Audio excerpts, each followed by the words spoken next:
1.5 hour na nagsuot ng iron spec, nakakita kaagad-agad. May ganong kwento. Yes. Sa susunod, iimbitahin ko naman dito. Gusto nyo? Para siya mismo yung marinig niyong magkwento. Okay. So, tapos na tayo doon sa frame ng iron spec. Siyempre, hindi naman pwede yung salamin walang lens. Ang pangit naman kung yung frame walang lens, di ba? So, yung lens ni iron spec ay meron din siyang benefits na maibibigay sa mata. Dahil yung lens ni iron spec ay coated na siya. Para saan yung coating? Para i-block yung UV light, blue light, and protection sa radiation. Just imagine you are wearing an eyewear na napoprotektahan ka pa sa radiation.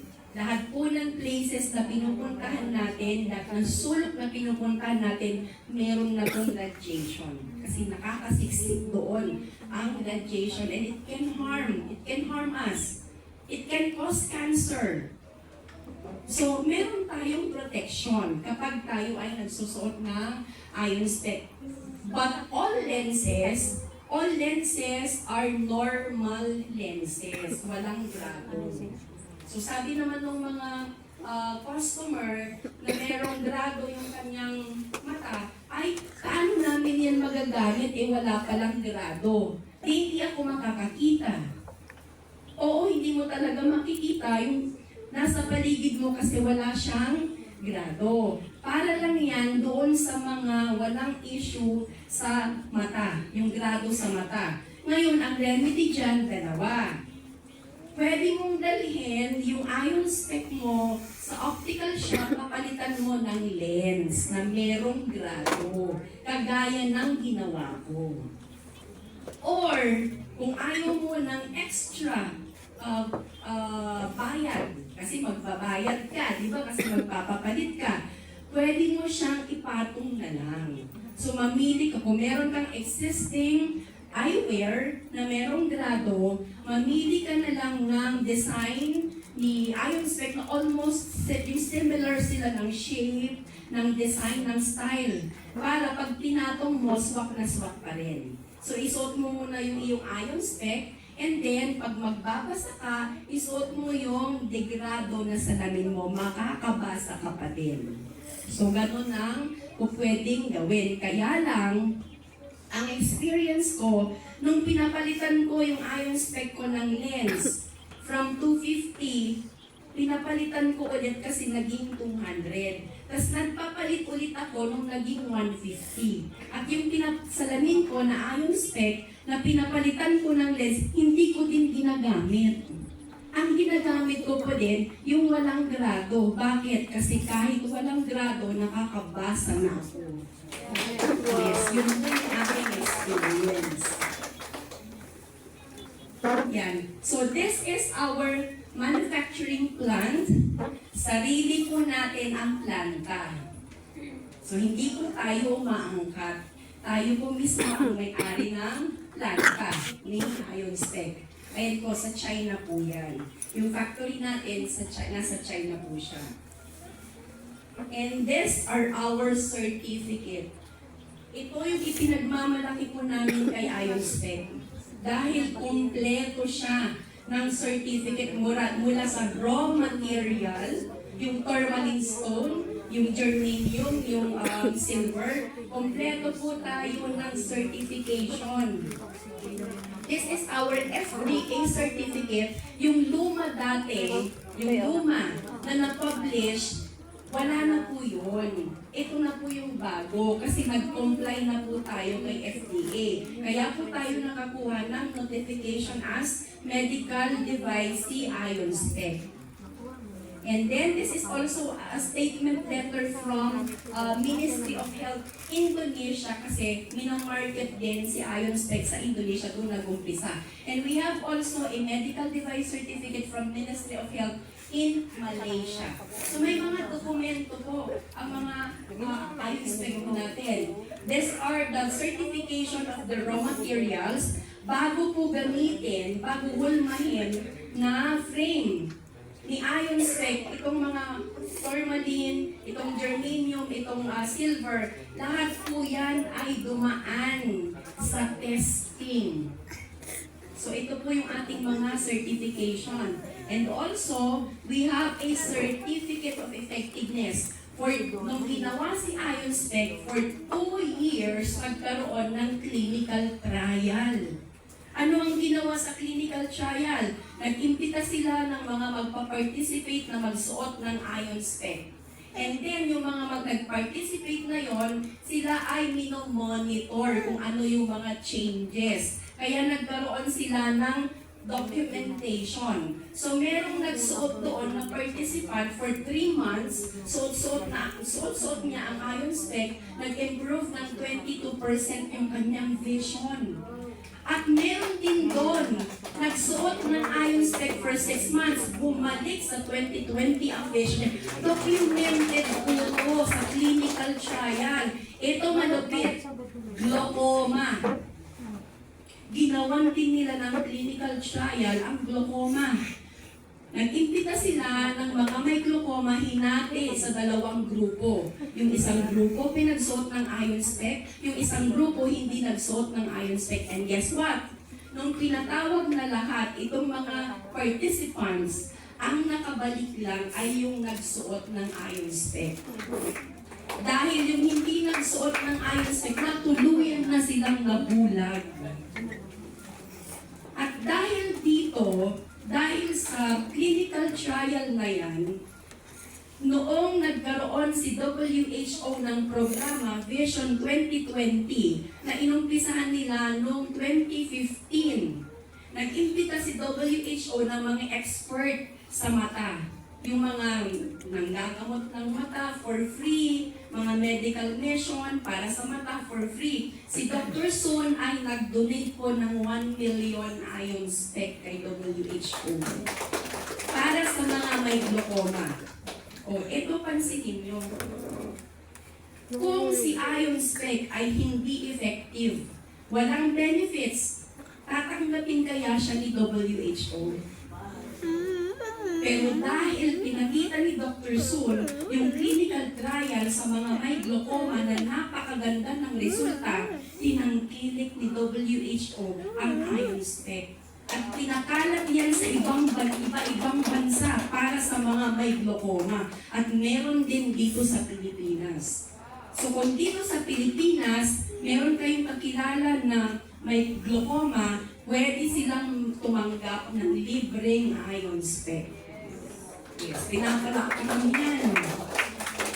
Ito ang maganda dahil nung nakaraan lang, nagbigay si MGI ng notice na hindi lang yung merong glaucoma ang mabibigyan ng libreng eyewear. Pati yung mga bata na ang grado ng mata ay 400 pataas.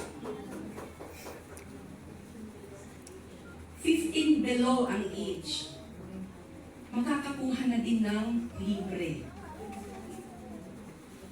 And this certificate of effectiveness, alam niyo kung anong sinasabi dyan? Alam niyo kung anong clinical trial ang ginawa dyan? Na-notice nila lahat ng mga participants na nagsuot ng ion spec, meron silang common na kinukwento sa pagsusuot. Yung daw mga malalaki ang eye bags at dark under eyes. Yung eye bags lumiliit tapos nakiklear yung dark under eye.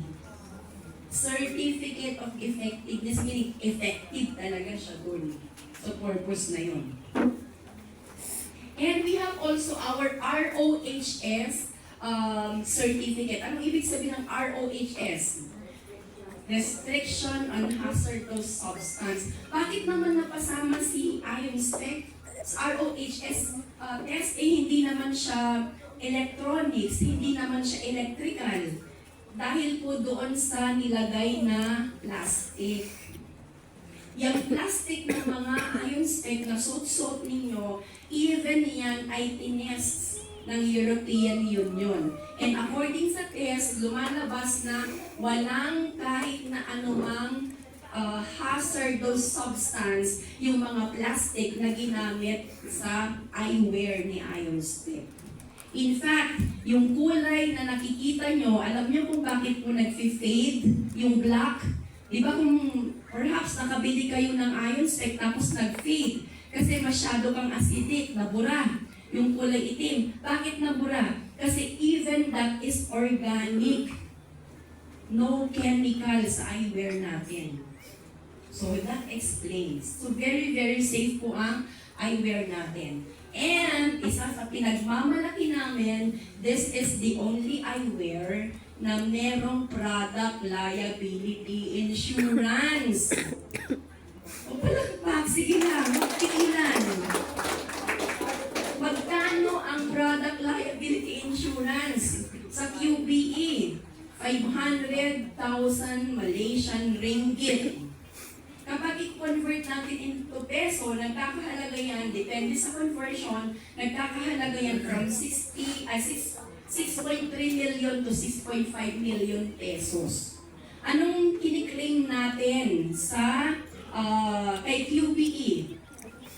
Kapag napatunayan mo, kung dumating yung time, nagduda ka, na wala itong negative ions, wala itong far infrared, nagduda ka. Magsumbong ka ngayon kay QBE. Sabi ng QBE, duda ko, wala itong si IonSpec, wala itong negative ions at wala itong FIR. Kapag napatunayan mo na tama yung duda mo, instant milyonaryo ka. Magkaka 6.3 or 6.5 million ka agad-agad. Makakapag-claim ka. Kung mapapatunayan mo. But it's too impossible na mapatunayan mo na wala yung claim. Bakit? Kasi kung ikaw si QBE, tatanggapin mo ba yung pinapa-insure sa'yo na nagkakahalaga ng ganun kamahal? Kung may magreklamo, lugi ka na. Kung 10 ang magreklamo, lugi ka na. Pero bakit tinanggap ni QBE? And do you know who QBE is? Kasama lang naman siya sa pang top 20 lang naman siya sa kilalang mga insurance sa buong mundo to ensure the IonSpec. Napaka-prestigious ng IonSpec natin. And it has global acceptance. Tinanggap ng WHO. Nagsisirculate siya sa buong mundo. So bakit tayo sa Pilipinas, magdududa pa ba tayo na gumamit ng IonSpec? Si WHO nga hindi nagduda, ikaw pa magdududa ka sa claim ni IonSpec. Wala na po tayong pagdududahan. Ang kailangan lang po natin is ipalaganap yung balita sa mga kababayan natin na meron ng salamin na pwedeng tumulong sa problema nila sa mata. Yan lang po yung gagawin natin. Kaya po tayo ay nagkakaroon ng ganitong pagtitipon para po maipalaganap natin itong information na to. At ito lang po yung request ko sa inyo. Pagkatapos po ng presentation na to, umuwi kayo, pwede lang pakikwento nyo yung sinasabi ko na meron ng salamin na pwedeng makatulong sa problema ng mata. So yun lang po yung request ko. So, paano gamitin? Magtatapos na ako. Ang dali-dali. 8 to 10 hours a day. Isuot mo lang. Wala kang iinumin, wala kang ipapahid. No, natin. Isusuot mo lang siya. 8 to 10 hours a day. Bakit kailangan ganyan kahaba? Para yung katawan mo, ma-process niya yung negative ions at FIR na ipinapasingaw ng salamin natin. Kaya kailangan 8 hanggang 10 oras sa isang araw. So yun po yung paliwanag doon. Okay? Sino pwedeng magsuot ng IonSpec? Sino sa tingin nyo? Lahat. Lahat ng may mata. May kilala ba kayong walang mata? Di ba lahat may mata? Kahit ng mga hayop may mata. Kaya yung pets nyo, na mahal nyo, tapos nagkakatarata, nagkaglukoma, suotan nyo ng IonSpec. Yes. Oo, totoo. Pwede. May mata siya, di ba? pwede niyong suotan ng eye spec. Yung ang aso namin nung nagkakataga kami, sinutan na namin ng eye spec eh. Totoo, pwede din sa mga pets natin. Okay. So magtatapos na po ako and at gusto kong iwan itong disclaimer na ito. Wala po tayong overclaim. Hindi ko natin sinasabi na ang eye spec ay panggamot sa sakit ng mata. Hindi ko natin sinasabi yan. But we just allow the users na gamitin si eye-spec and sila na po ang magsasabi kung ano ang nagawa ni eye-spec sa kanila. No claim. Kasi kung pwede yung nangyari sa akin, hindi mangyari sa'yo. Pwedeng iba naman ang mangyari sa'yo kapag ikaw ay nagsuot kay eye-spec. So the usage of iron spec works according to each body's metabolism. Isa pa yun kasi kung bakit magkakaiba tayo ng resulta, magkakaiba po kasi tayo ng condition sa katawan. May healthy, may hindi healthy, diba? So magkakaiba po yan. And those who have eye complaints are still advised to use it along with medication. Kung kayo po ay pinaiinom ng doktor nyo ng para sa mata nyo or kung ano man ang pinapagamit sa inyo, continue using it. Continue doing it. And kapag nagka-problema kayo sa mata, still, bisitahin nyo pa rin yung doktor nyo. Pero ito yung nakakatuwa. Sa pabalik-balik ninyo na nagpapacheck up, ito na yung maririnig ninyo sa doktor. Yung sabihin, bakit wala ka ng katarata? Yan yung mga common na kinukwento ng mga nagsuot mo ng ayos. Bakit 2020 na yung vision mo? Yan po yung mga common ng mga nakakwento ng mga nagsuot mo ng ayos pekunan. So with this presentation, I hope nabigyan ko kayo ng information, nabigyan ko kayo ng pabaon para if dumating yung time magkaroon ng problema yung mata nyo or may kapilala kayo na may problema sa mata, matutulungan ko ninyo. And by the way, it's not only for people na may problema sa mata. Kahit po yung tao na walang problema ang mata niya, pwedeng magsuot ng eye spec. Yun pong pinipresent natin, pwede yung isipin na si eye spec ay para sa mga may problema sa mata. Pero, yung walang problema sa mata, na pwedeng magka-problema sa mata later, so para maiwasan yun, ngayon pa lang magsuot na kayo po ng eye spec. So magandang hapon po sa inyo.